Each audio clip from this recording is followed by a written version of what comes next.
सकता है।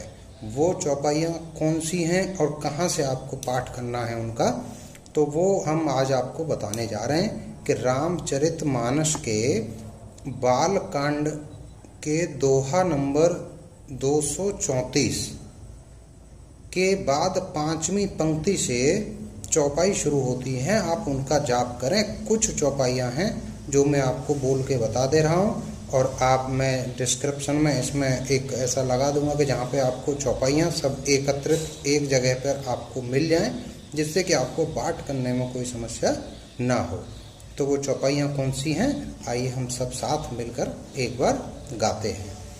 जय जय गिरिवर राज किशोरी, जय महेश मुख चंद्र चकोरी, जय गजबदन खड़ानन माता, जगत जननी दामिनी दोति गाता।